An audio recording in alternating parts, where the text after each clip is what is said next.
And a very good morning to you. It is the 18th of November 2020, and this is your friend Angus Buchan with a thought for the day. If we go to the Gospel of Matthew, chapter 25, just 2 verses, the Lord Jesus says, "For I was hungry, and you gave me food. I was thirsty, and you gave me drink. I was a stranger, and you took me in. I was naked, and you clothed me.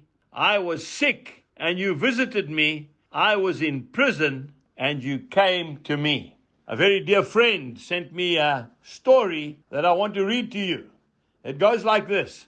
I arrived at the address and honked the horn. After waiting for a few minutes, I honked again.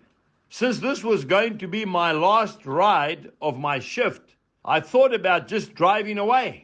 But instead, I put the car into park and walked up to the door and knocked. "Just a minute," answered a frail, elderly voice.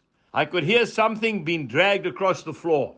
After a long pause, the door opened. A small woman in her 90s stood before me. She was wearing a print dress and a pillbox hat with a veil pinned onto it, like somebody out of a 1940s movie.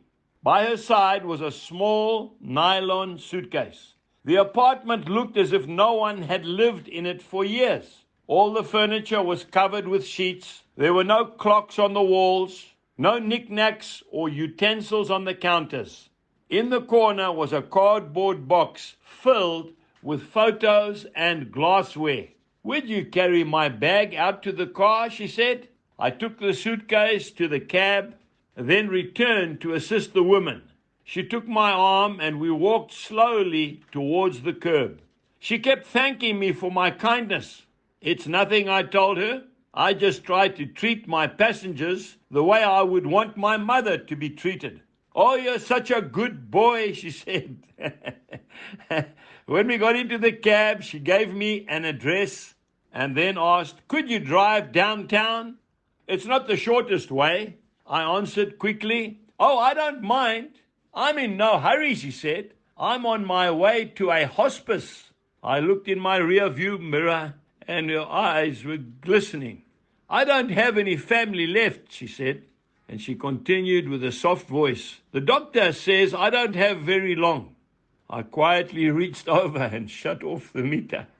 "What route would you like me to take you?" I asked. For the next 2 hours, we drove through the city. She showed me the building where she had once worked as an elevator operator. We drove through the neighborhood where she and her husband had lived when they were newlyweds. She had me pull up in front of a furniture warehouse that had once been a ballroom where she had gone dancing as a girl. Sometimes she asked me to slow down in front of a particular building or on a corner, and she would just sit there staring into the darkness, saying nothing. And then as the first hint of sun was creasing the horizon, she suddenly said, "I'm tired, let's go now." And we drove in silence to the address that she had given me. It was a low building like a small convalescent home, with a driveway that passed under a portico. 2 orderlies came out to the cab as soon as we pulled up. They were very solicitous and intent, watching her every move. They must have been expecting her. I opened the trunk and took out the small suitcase to the door. The woman was already seated in a wheelchair. "How much do I owe you?" she asked, reaching into her little purse. "Nothing," I said. "You have to make a living," she answered. "There are other passengers," I responded, almost without thinking.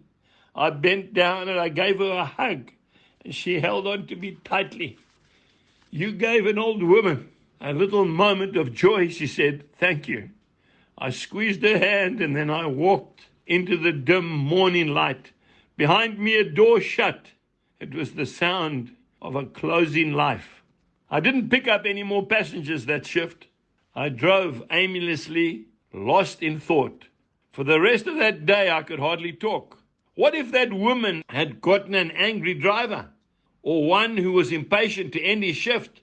What if I had refused to take the run, or had honked once and then driven away? On a quick review, I don't think that I have ever done anything more important in my life.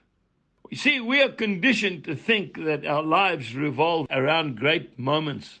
But great moments often catch us unaware, beautifully wrapped in what others may consider a small one. People may not remember exactly what you did or what you said, but they will always remember how you made them feel. God bless you. Have a great day. Goodbye.